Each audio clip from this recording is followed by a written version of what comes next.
Hi, this is John from SysEngClick, and today I'm going to show you how to install Fedora Workstation.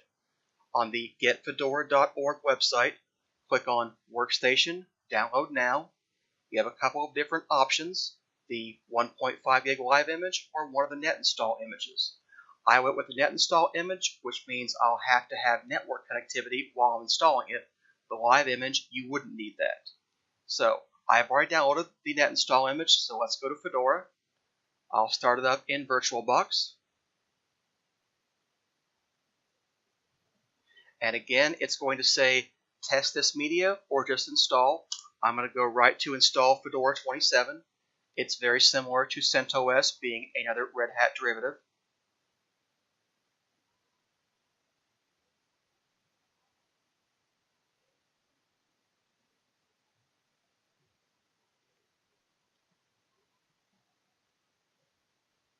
Alright, once it starts the installer, it's going to ask you for your language and your language region. I'm in the US, so I'll choose English for both of those. Now it's going to let you localize things, your keyboard layout, your language, and your time and date. America, New York is close enough to where I live, so I'm going to leave that where it is. Network, it's going to connect this because it's a network install. That's fine. It's already got a DHCP address, so that's fine.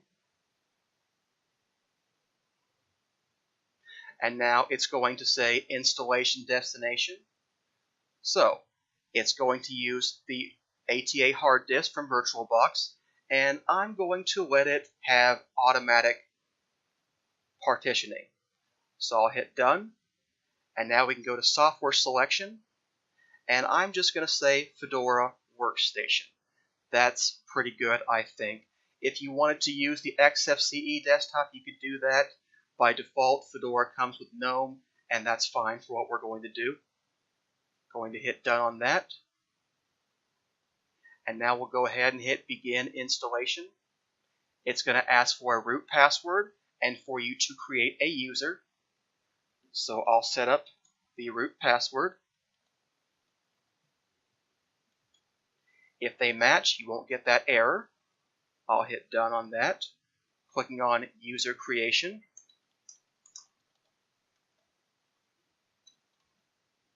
We'll make this user an administrator so they can become root. The advanced stuff, similar to CentOS, is rarely needed. I'm going to leave it like it is. So we'll hit done. And now all I have to do is wait for it to finish downloading and then installing Fedora, and we can go ahead and boot into that. So I'll come back when that's finished.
Alright, the install is finished, so now we can go ahead and click on reboot.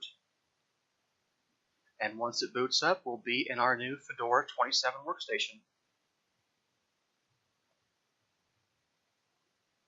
Or we would be if I had removed the image. Alright, there. Now we're going to boot into Fedora.